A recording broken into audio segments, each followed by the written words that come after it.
오늘 우리에게 주시는 하나님의 말씀은 구약에 있는 열왕기하 12장 1절 그리고 14장 1절에서 2절까지입니다. 제가 봉독하겠습니다. 예후의 제7년에 요아스가 왕이 되어 예루살렘에서 40년간 통치하니라. 그의 어머니의 이름은 시비아라. 브엘세바 사람이더라. 이스라엘의 왕 여호아스의 아들 요아스 제2년에 유다의 왕 요아스의 아들 아마샤가 왕이 되니 그가 왕이 된 때에 나이 25세라. 예루살렘에서 29년간 다스리니라. 그의 어머니의 이름은 여호앗단이요 예루살렘 사람이더라. 아멘. 기도하겠습니다. 사랑의 아버지 하나님 감사합니다. 오늘도 저희들 부르시고 또 저희들 주님 앞에 나왔습니다. 이 시간 함께 말씀을 들을 때에 주님 함께하여 주시옵고 그 말씀 속에 힘을 얻고 위로함을 받는 이 시간 될 수 있도록 주님 함께하여 주시옵소서. 예수 그리스도의 이름으로 기도하옵나이다. 아멘. 사랑하는 성도 여러분, 지난 한 주간 주님의 말씀 기억하시고 또 묵상하시고 말씀에 순종하셨습니까? 우리가 매일매일 살아감에 있어서 말씀이 나를 떠나지 않도록 항상 말씀을 붙잡고 사는 저와 여러분들 되시기를 부탁을 드립니다. 자, 지난주에 말씀을 잠깐 돌아보면 지난주에 남유다의 8대 왕 요아스와 그의 아들 9대 왕 아마샤에 대해서 우리가 함께 살펴보았습니다. 자, 이 두 왕에게는 공통점이 있는데 이들이 처음 왕이 되었을 때에는 여호와 보시기에 정직히 행하였지만 나중에 가서는 하나님 보시기에 악한 그런 왕이 되었다라는 거죠. 자, 요아스는 제사장인 고모부 밑에서 자라면서 하나님의 말씀에 순종하는 법을 배웠고 또 성전 수리에 매우 관심을 가질 정도로 여호와 하나님께 열심이었지만 고모부가 죽고 유다 지도자들의 말을 따르게 되면서부터 우상을 숭배하였습니다. 자, 아마샤도 아버지를 죽인 신복들에게 원수를 갚았지만 그들의 자녀는 죽이지 않았습니다. 이는 그가 율법의 가르침을 알았기 때문입니다. 자, 그랬던 그가 이 에돔과의 전쟁에서 승리한 후에 그들이 섬기는 신들을 가지고 와서 자기의 신으로 세우고 그 우상을 섬기는 죄를 범했습니다. 자, 이들의 모습을 보면서 우리가 교훈 삼아야 할 것은 한결같은 믿음이라는 것이죠. 신앙생활을 하다 보면 한결같은 믿음을 유지하기가 쉽지 않습니다. 하지만 성경 속에는 어려움 속에서도 끝까지 믿음을 지킨 인물들이 많이 있습니다. 다니엘 같은 경우는 바벨론의 포로로 끌려간 상황에서도 하나님을 향한 신앙을 굽히지 않았습니다. 갈렙도 여호와께서 주신 약속의 땅을 믿음으로 쟁취했습니다. 자, 우리도 이처럼 한결같은 믿음을 유지하기 위해서 첫 번째, 매일의 기도를 통해 하나님과의 영적인 교제가 필요하고, 둘째로 하나님의 약속을 기억하고 신뢰해야 하며, 셋째로 영적 지도자와 공동체의 그 권면에 귀를 기울여야 한다라는 내용으로 지난주에 말씀을 드렸습니다. 자, 오늘 본문으로 돌아오면 우리가 함께 읽은 이 본문 두 곳 이미 지난주와 또 그 몇 주 전에 보았던 본문입니다. 자, 이미 보았던 이 본문을 다시 보는 이유는 오늘이 어머니 주일이기 때문입니다. 성경 말씀을 보면 자주 반복되는 문장이나 구절이 있습니다. 특히 열왕기서에서 반복되는 문장은 여호와 보시기에 정직히 행하였으나 그의 조상 다윗과는 같지 않았다라는 문장, 아니면 남은 사적과 그가 행한 모든 일들은 유다 왕 역대 지략에 기록되지 아니하였느냐라는 문장, 우리가 열왕기서를 읽다 보면 자주 접하는 문장입니다. 자, 그런데 이 반복되는 문장을 접하다 보면 나중에는 그 문장에 대해서 굉장히 익숙해져서 아무런 생각 없이 넘어갈 때가 많이 있습니다. 자, 오늘 우리가 함께 읽은 본문도 그와 같습니다. 자, 그러면 오늘 본문에서 반복되는 문장은 무엇입니까? 그의 어머니의 이름은 누구요? 어디 사람이더라 입니다. 자, 열왕기서는 유다의 왕을 소개할 때 이스라엘의 왕 누구의 아들, 누구 제 몇 년에 유다의 왕 누구의 아들 누가 왕이 되니 그가 왕이 된 때에는 나이는 몇 세라 예루살렘에서 몇 년간 다스리니라 라는 형식으로 왕을 소개하면서 그 뒤에 또 무엇을 소개하냐면 그의 어머니는 누구고 어디 사람이더라 라는 형식으로 이 왕의 어머니를 소개합니다. 자, 그런데 한 가지 특이한 것이 있다면 어머니의 이름이 기록되는 것은 대체적으로 남유다 왕에게서만 나타난다는 것입니다. 북이스라엘의 왕들의 기록에서는 어머니의 이름을 거의 언급하지 않습니다. 자, 여기에는 몇 가지 신학적인 그리고 역사적인 이유가 담겨 있는데 간단히 두 가지만 좀 살펴보면, 자, 첫째는 다윗 왕조의 정통성 때문입니다. 솔로몬 이후에 나라가 분열되면서 여로보암이 이스라엘이라는 국호를 먼저 사용했기 때문에 정통성을 가진 것처럼 보이기는 하지만 사실 다윗의 혈통을 이어 정통성을 이어간 것은 남유다입니다. 자, 그래서 이 열왕기사가는 다윗의 등불을 끄지 않겠다는 하나님의 이 언약적 관심에서 혈통의 순수성을 강조하기 위해 새로운 왕들을 언급할 때마다 그의 어머니의 이름과 출신까지 기록한 것입니다. 자, 둘째는 왕의 통치 방향에 미친 영향력 때문입니다. 자, 이것은 우리가 잠시 후에 좀 더 자세히 살펴볼 내용이기도 한데 성경은 왕의 선악을 평가할 때 그의 어머니가 누구인지를 함께 언급함으로써 이 왕의 신앙적 성격에 어머니가 미치는 영향을 암시합니다. 자, 열왕기하 18장에 나오는 히스기야나 또 이 열왕기하 22장에 나오는 요시야 왕처럼 선한 왕들 곁에는 되게 신실한 어머니가 있었습니다. 반대로 아합의 딸 아달랴가 유다로 시집와서 아들 아하시아에게 악한 영향을 끼친 사례를 우리가 이미 앞에서 보았는데 이 어머니의 영적 영향력이 한 나라의 운명을 어떻게 바꿀 수 있는지 잘 보여주는 예라고 할 수 있습니다. 자, 이처럼 어머니의 영향력이라고 하는 것은 영적인 부분뿐만 아니라 여러 면에서 자녀들에게 영향을 끼치는데 우리는 오늘 성경의 인물을 통해서 자녀를 향한 어머니의 영향력이 얼마나 중요한지에 대해서 좀 살펴보려고 합니다. 자, 먼저 긍정적인 신앙의 유산을 남긴 어머니로는 모세의 어머니인 요게벳이 있습니다. 자, 이 요게벳은 아들 모세가 태어날 당시 애굽 왕의 명령이 뭐였냐면 태어난 사내 아이는 모두 죽이는 거였습니다. 그런데 이 요게벳은 믿음으로 아들을 지켰을 뿐만 아니라 또 유머로 왕궁에 들어가서 아들 모세에게 히브리 민족의 정체성과 신앙을 심어주었습니다. 이는 모세가 왕궁에서 애굽의 문화와 교육을 받으며 자라면서도 히브리인의 정체성과 신앙을 잃지 않았던 이유이기도 합니다. 자, 이처럼 어머니의 신앙 교육은 그 자녀에게 매우 큰 영향을 끼칩니다. 이 요게벳이 신앙 교육을 통해 자녀에게 영향을 끼쳤다면 사무엘의 어머니인 한나는 기도로 영향을 끼친 사람입니다. 자, 한나는 아들이 없는 것을 슬퍼하면서 하나님께 소원 기도를 했고 하나님께서 그 기도를 들어주셨습니다. 자, 그러자 이 한나는 소원한 대로 사무엘을 어떻게 했습니까? 하나님께 드렸습니다. 자, 그러면서 매년 정성껏 옷을 지어다 주었고 또 아들을 위해서 그 사무엘을 위해서 기도로 후원했습니다.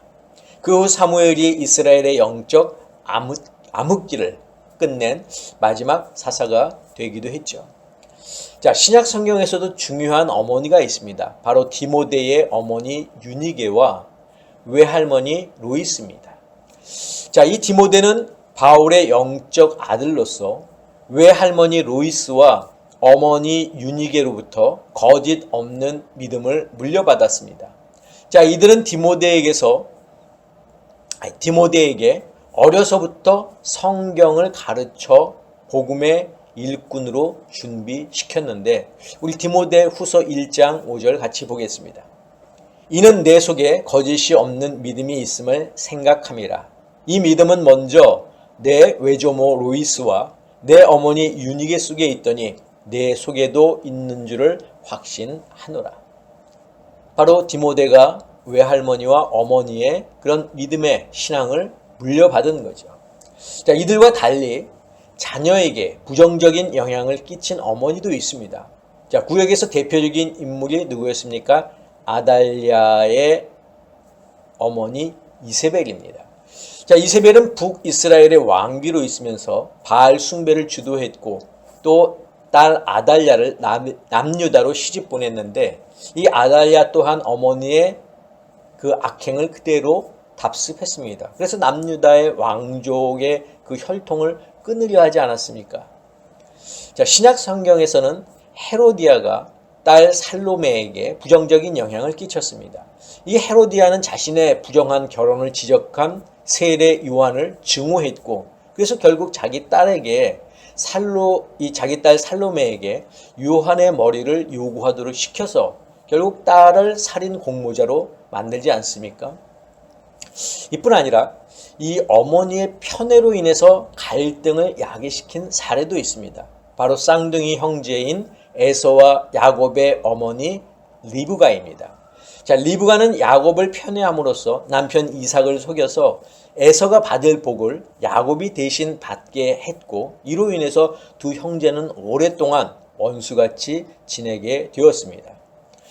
자, 성경은 이처럼 어머니의 기도, 또 교육, 태도, 그리고 삶의 방식이 자녀의 삶과 가문의 운명에 얼마나 큰 영향을 끼치는지 잘 보여주고 있습니다. 자, 그렇다면 자녀들이 믿음 안에서 하나님을 잘 믿고 순종할 수 있게 하기 위해서 어머니는, 물론 아버지도 포함입니다, 어떻게 해야 될 것인가에 대해서 말씀을 드리겠습니다. 자, 우선 말씀을 드리기 전에 기억해야 할 것이 한 가지 있는데 자녀를 위한 신앙 교육은 지식을 전달하는 것을 넘어서 부모의 삶을 통해 신앙이 흘러가도록 해야 합니다. 자, 몇 주 전에 설교를 통해서 말씀드렸지만 하나님은 이스라엘을 선택해 제사장 나라가 되게 하여 축복의 통로로 사용하려 하셨습니다. 하지만 이스라엘이 이 역할을 제대로 감당하지 못해 결국 이 일이 누구에게 넘어갔습니까? 하나님을 믿는 성도에게 위임되었습니다. 자, 그래서 성도는 하나님의 복을 세상 가운데 흘려보내는 축복의 통로가 되어야 한다고 말씀을 드렸는데 자녀에 대한 신앙교육도 마찬가지입니다. 다시 한번 말씀드리지만 신앙교육은 가르치는 것이 아니라 부모의 삶을 통해서 보여주는 것입니다. 자, 이것을 전제로 자녀에 대한 신앙교육을 어떻게 해야 할 것인가에 대해서 세 가지를 말씀드리겠습니다. 자, 첫째는 삶의 우선순위에 대해서 가르쳐야 합니다. 여러분, 성도에게 있어 삶의 1순위는 무엇입니까? 바로 예배입니다. 예배는 하나님이 우리 삶의 주인임을 인정하는 것입니다. 가장 구체적인 그리고 확실한 행위인 거죠. 자, 그렇기 때문에 그리스도인이 예배를 드리지 않으면서 하나님을 믿는다고 하는 것은 위선입니다. 하나님에 대한 신앙 고백은 바로 예배를 통해서 나타납니다. 예배는 참관하는 것이 아니고 예배는 순서에 따라 찬양하고 말씀을 듣고 헌금을 드리는 틀에 박힌 행위, 즉 정형적인 종교 행위가 아닙니다. 예배는 하나님과의 인격적인 만남의 시간입니다. 신령과 진정으로 하나님을 찬양하고 하나님의 위대하심을 고백하며 내게 주시는 하나님의 음성을 말씀으로 받아서 마음에 새기고 기쁨으로 나를 드리는 시간입니다. 자, 그런데 자녀들이 예배 드리는 부모의 모습을 보면서 예배의 소중함을 배우고 그들도 하나님을 자신의 삶의 주인으로 인정한다는 사실입니다. 저는 우리 아름다운 교회 성도 여러분들이 예배의 소중함 또 예배의 중요성을 자녀들에게 잘 보여주실 수 있기를 주님의 이름으로 부탁을 드립니다. 자, 둘째는 가치관의 기초를 세워줘야 합니다. 자녀들은 살면서 자신이 받은 교육과 경험을 통해 세상을 보는 세계관, 즉 가치관을 형성합니다. 자, 그런데 자녀들이 이런 가치관을 형성하기 전에 먼저 갖추어야 할 것이 있는데 그것이 무엇이냐면 바로 신앙관입니다. 즉 세상을 바라봄에 있어서 세상에서 배운 지식이나 경험을 토대로 세상을 바라보는 것이 아니라 성경 말씀을 토대로 세상을 바라보는 신앙관이 성립되어야 한다는 겁니다. 예를 들면 태양이 눈부시게 밝은 날 우리는 선글라스를 씁니다. 자, 그런데 이 선글라스를 쓰는 이유는 눈부심을 방지하기 위함도 있지만 햇볕에서 나오는 눈에 보이지 않는 자외선을 차단해 눈을 보호하기 위함도 있습니다. 사실 이것이 더 중요한 것이죠. 자, 성경은 선글라스와도 같습니다. 자녀들이 세상을 접할 때 겉으로 보이는 세상의 눈부심 이런 것을 방지하기 위함도 있지만 자외선처럼 눈에 보이지 않는 이런 영적인 유혹을 차단해 주기 위함도 있다는 겁니다. 그렇기 때문에 자녀들에게 하나님의 말씀을 읽고 또 암송하고 묵상하고 적용하도록 하는 것은 매우 중요한데 그것을 바로 부모가 해 주어야 가르쳐 주어야 한다는 겁니다. 자, 셋째로 하나님과의 친밀감을 경험할 수 있도록 도와주어야 합니다. 자, 자녀가 눈에 보이지 않는 하나님을 만날 수 있도록 도와주는 방법은 바로 기도입니다. 기도는 눈을 감고 내가 하나님께 말하는 1인칭 시점의 독백이 아닙니다. 기도는 하나님과의 대화며 예배처럼 하나님을 인격적으로 만나는 대화의 통로입니다. 그래서 부모는 기도를 통해서 하나님은 멀리 계신 분이 아니라 나와 함께 계시며 내 곁에 계셔서 나를 도우시는 분임을 우리가 알게 해야 합니다. 식사 기도라든지 또 잠자기 전에 기도하는 것뿐만 아니라 일상의 작은 일에서도 하나님께 먼저 기도하는 그런 모습을 보여주어야 합니다. 기도 응답 노트를 만들어서 기도 제목을 적고 또 응답받은 날을 기록하는 것도 좋은 방법입니다. 게다가 부모는 자녀를 위해서 또 기도해야 합니다. 하나님께서 내게 맡기신 하나님의 자녀를 잘 양육할 수 있도록 하나님께 도움을 청하고 자녀가 말씀 안에서 잘 성장할 수 있도록 기도하는 것이 또한 부모의 역할이기도 합니다. 그래서 신명기 6장 7절에서 하나님은 이렇게 말씀하셨는데 같이 보겠습니다. 네 자녀에게 부지런히 가르치며 집에 앉았을 때에든지 길을 갈 때에든지 누워 있을 때에든지 일어날 때에든지 이 말씀을 강론할 것이며. 사랑하는 성도 여러분, 다시 한번 말씀드리지만 신앙교육은 가르치는 것이 아니라 보여주는 것입니다. 부모가 완벽해서가 아니라 부족함 속에서도 하나님을 의지하며 나아가는 그 과정을 자녀들에게 보여줄 때 자녀는 그런 부모의 모습을 보면서 신앙의 토대를 다져간다는 사실입니다. 저는 우리 아름다운 교회 성도 여러분들이 여러분들의 자녀를 위해서 예배가 삶의 1순위임을 보여주고 또 말씀으로 신앙관을 세워주고 기도로 하나님과의 대화를 나눌 수 있도록 하는 일에 최선을 다할 수 있기를 주님의 이름으로 간절히 축원합니다. 기도하겠습니다. 사랑의 아버지 하나님 감사합니다. 특별히 오늘 어머니 주일을 맞이하여 우리에게 주시는 또 하나님의 말씀을 다시 한번 생각해 보았습니다. 내게 주신 하나님의 귀한 그 영혼들을 우리가 잘 교육하고 또 가르칠 수 있도록 주님 저희들에게 힘을 주시고 지혜를 주시고 또 능력을 더하여 주시옵소서.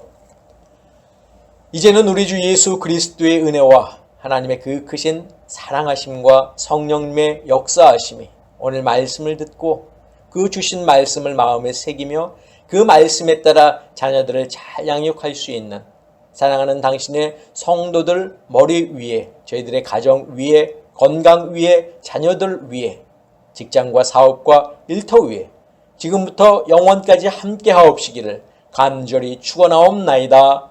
아멘.